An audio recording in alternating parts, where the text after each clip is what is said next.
આપણે maths reasoning જ 100 માર્ક્સનું કરવાનું છે.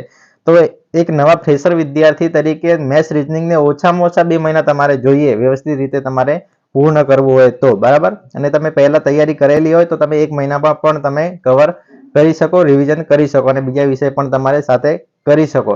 અને સાથે મેન્સ પણ કરવાનું. મેન્સ પણ એવું નથી કે અલગથી એના માટે સમય મળશે. મેન્સ પણ આ સમયની અંદર જ આપણે તૈયાર કરવાનું છે.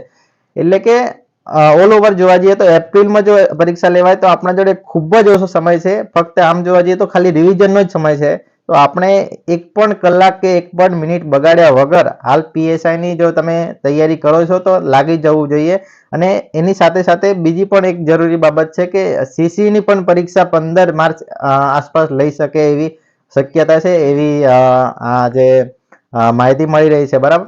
એવી સોશિયલ મીડિયા પર માહિતી ચાલી રહી છે કે 15 માર્ચથી કદાચ સીસીની એક્ઝામ લઈ શકે. તો એના માટે પણ 90 માર્ક્સનું તો ગણિત રીઝનિંગ છે. 100 માર્ક્સનું આમાં છે, 90 માર્ક્સનું એમાં છે.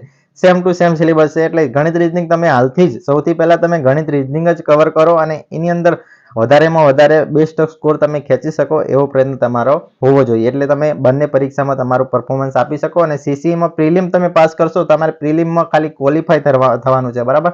એટલે જે 7 ગણા કે જેટલા ઉમેદવાર બોલાવાના છે, બરાબર, પ્રિલિમ પરીક્ષામાંથી મેન્સ માટે સીસીની પરીક્ષામાં, તો એમાં તમારે ક્વોલિફાય થવાનું છે. આ માર્ક્સ તમારે ફાઇનલ મેરિટમાં ગણવાના નથી, બરાબર. એટલે તમે મેથ્સ રીઝનિંગ સારું કરશો તો તમે બંનેમાં સારું પરફોર્મન્સ આપી શકશો.